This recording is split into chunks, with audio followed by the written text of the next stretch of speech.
Howdy everybody. We're canning carp today and it's gonna be awesome, so stick around.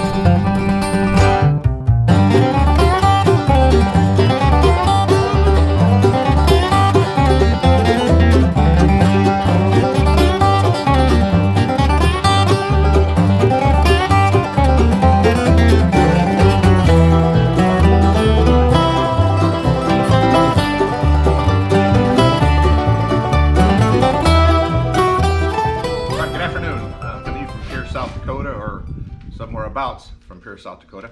We're going to talk today about canning carp. Fish canning is the same regardless of the species of fish, whether it's salmon, whether it's carp, whether it's bluegill. I've seen all those things canned.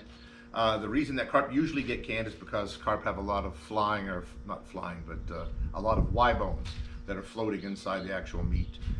You'll see online there's a lot of recipes for canning carp and a lot of different thoughts behind that. A lot of people talk about carp and how there's a mud line in a carp. A lot of it's contingent upon where the carp's actually caught. These carp here were caught in the pristine waters of Lake Wahi, and you'll notice that they talk extensively online about how there's a red blood line in the carp. Well, these fish don't have that, but the meat itself is kind of red. And some sources you'll look at will tell you that, well, you should cut that red out. Well, in the case of these fish, if you do, there'd literally be no fillet left. Carp are caught in numerous ancillary ways. They can be netted, they can be shot with a bow and arrow, they can be caught with a rod and reel. You'll have to talk to your DNR, or at least look at the fishing regulations to see what's allowed in your state. Springtime's the best time to catch carp as far as numbers, and then you'll look at where you're at as far as the body of water, as with any fish, to see if those fish are even of a quality that you'd like to consume. First off, before you start to can, you're going to want to get all your materials ready. Where you're going to use pint jars. You can put these in quart jars, but we've just found that through the years that pints work better because, you know, it's a smaller size serving. A lot of people don't want to eat a quart of fish, and even if you only eat half of it and it sets in your refrigerator, you still got a quart of canned cold fish. So you're better off, I think, with pint jars. If the jars aren't new, you buy these ball jars just like this. They come with, you know, you have to buy these separate. Some of them come with the lids and with the rings. You gotta make sure that the rings are clean, that the jars are clean and sterile. You can put them in the dishwasher, and these will be pressure canned. So if you've canned other stuff, it'll be a little bit different. I'm not gonna try to act like you're got a PhD in canning or like you're an idiot somehow, but I'm gonna try to go over most of the basics so that you fully understand exactly how it works. If you find a recipe that you like or you want to experiment, there's nothing that's hard and fast except for the amount of time that it has to be canned and the process by which it's done. So the things that go into it, though, to flavor it and things like that, that's entirely up to you.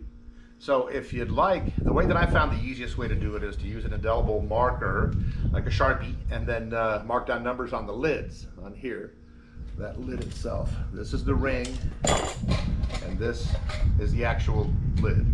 So mark that down on the lid and then have a cheat sheet that has the number and then what the recipe actually was. Get all your stuff prepared so you don't have to goon around with it later. Check to make sure once you're filleted that you don't have big pieces of skin. Scales, especially with carp, are a huge thing.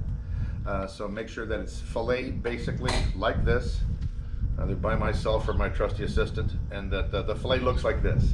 Okay, and there'll be bones in there, but like I said, there's floating Y bones, so that's one of the reasons you're canning. And this fish is quite good. It was actually brought to America, you know, many years ago as a food fish, but because of those Y bones, it never really caught on, so to speak.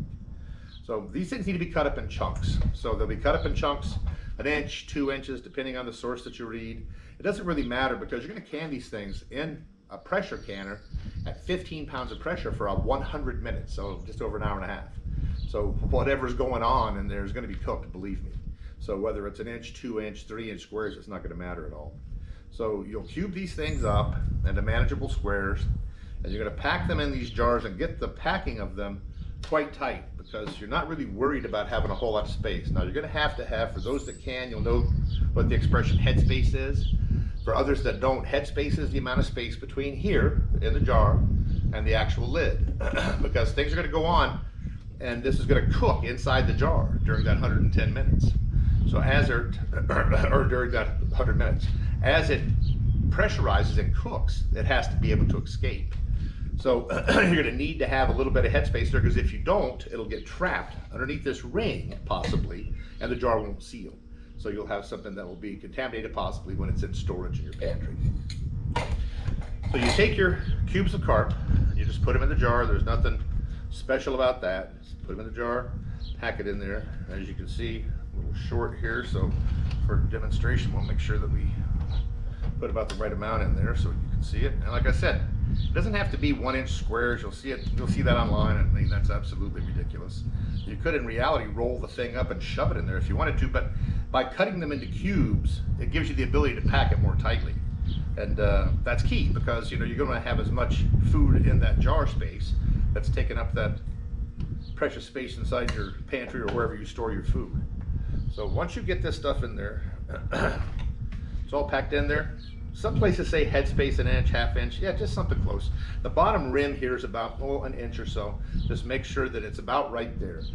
Most of the recipes that you see, and the ones that we've tried throughout time, have a lot of the same ingredients. There have to be some source of oil. It'll become quite dry if it's not. Like the difference between tuna in oil and tuna in water. So we use olive oil. You can use vegetable oil. You can use avocado oil. You can use any oil. So for the pint application, usually about a teaspoon or so, but you don't have to be too awfully, oh, look at that, didn't even measure it. You don't have to be too awfully precise about it. There'll need to be some salt. You can't use iodized salt, so don't use table salt. You got to use canning and pickling salt. It's available at any major store where you buy your food. And because the iodine does certain things to it when it's canned, you don't want that to occur with what you're actually trying to make in the cans themselves. So then about a teaspoon of pickling salt, and you don't have to be precise, like I said. You kind of want to keep the stuff around enough, or at least check yourself to make sure that you're putting everything into each jar. And like I said, keep a cheat sheet if you're going to use different recipes so you know what's what. Some people use ketchup. We use spicy ketchup if we use it. It provides color and it provides some sort of additional flavor.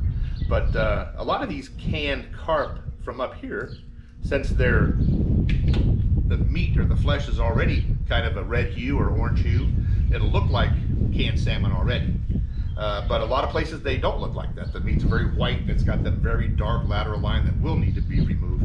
And this ketchup will actually make it look a little redder. But you'll see the stuff online that says, tastes just like canned salmon. Well, you know what? Tastes like canned salmon's canned salmon. This will taste very good, but it's not canned salmon. We put crushed red pepper in ours. I could open this and shake it, but I don't have all day to get it out. So I'll just put a few flakes of red pepper in there. And all this is to taste. A little bit of vinegar, about a teaspoon of that also. And there's my spoon. Oh, look, don't even need to measure. Just put a little bit in. You're good to go with that. And I'll put a little dill in most of these too.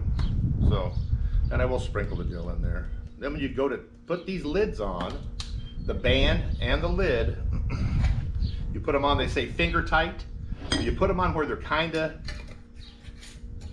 not weight tight, you know what I mean? And it's not rocket science, but remember, you're going to be boiling these things under pressure. So if it's about like that, it doesn't leak out, and everything's fine, and that's probably tight enough.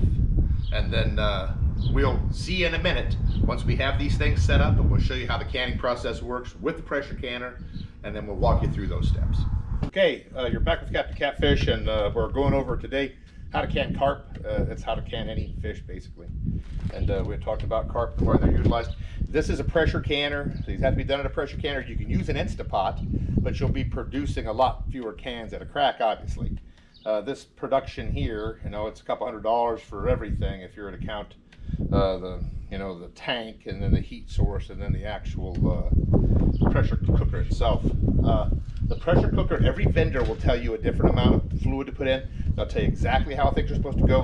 You've got to make sure that you fully understand what the vendor says, because these things are quite dangerous if they're not used properly. One of the biggest problems you could have with pressure canning any meat item is that you run out of water in the middle of the canning process. This is a 100-minute process.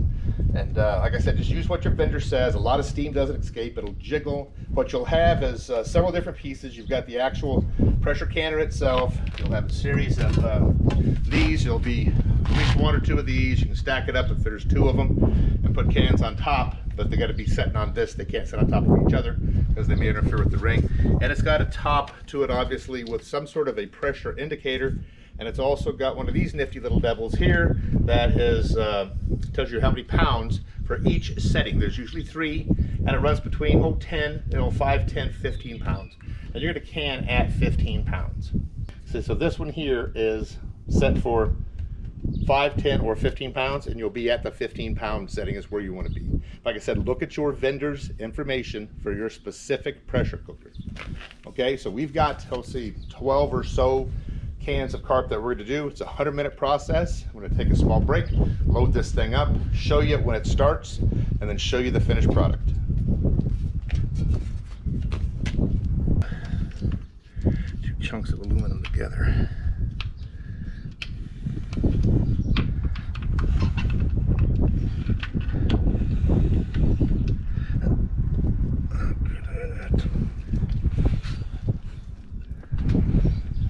Very seldom hearing steam escape at all, because as soon as it gets to that pressure, we're going to let this hold some time. We'll turn this down so we're going to go black on hogs.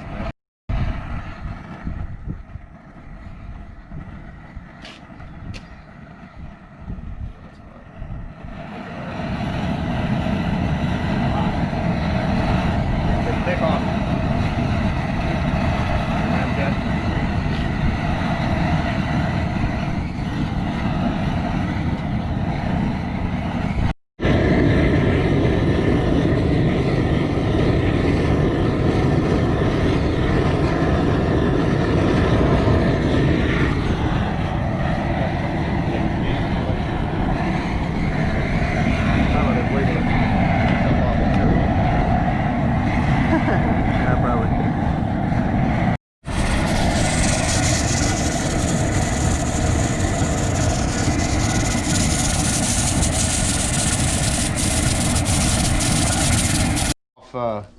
The gas, and of course the flame's out, so it's still at between 15 and 10 pounds of pressure, but we're already over our 100 minutes, so everything's good and ready to go.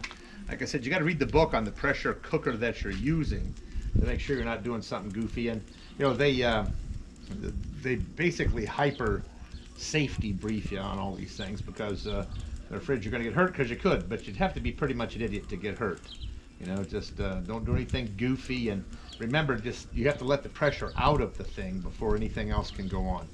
And like I said, a lot of folks have Instapots now, and you can can in an Instapot, but you're limited to how many jars you have in there, obviously. So I know that probably there'll be some people that are from the extension service or from the, you know, a university or something like that that are gonna not like some of these things that I do, but I'll tell you what, no one's ever died or gotten sick, obviously. And you can do this stuff if, just like I said, if you're not a moron about it. So now we're at 15 pounds of pressure, between 10 and 15 pounds of pressure, and we're going to go ahead, since we know we're well over our 100 minutes, and we'll just take this little devil here off and relieve the pressure. And you'll see on the valve, you know, the steam's coming out, and you'll see on the valve we were at 10 pounds, and it'll keep going down.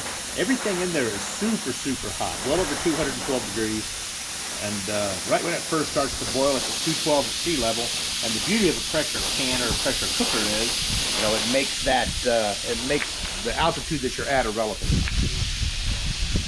So once this bleeds down, we'll go ahead and we'll release these connections that hold the lid on, and then we'll be able to see how our product looks inside.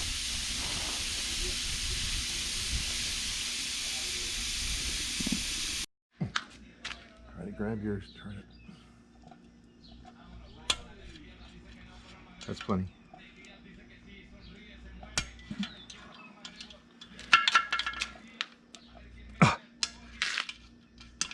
Man, that one's hard.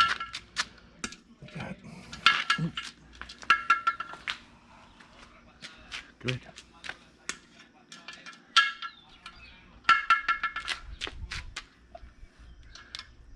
Now here's the hard part.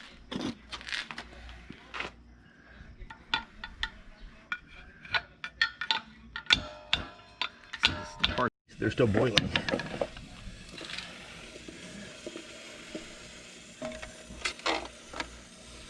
Yeah, they're still cooking.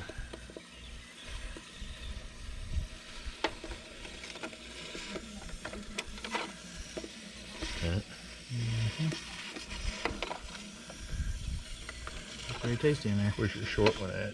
Here. See the short one? Maybe. Looks like it. Ooh.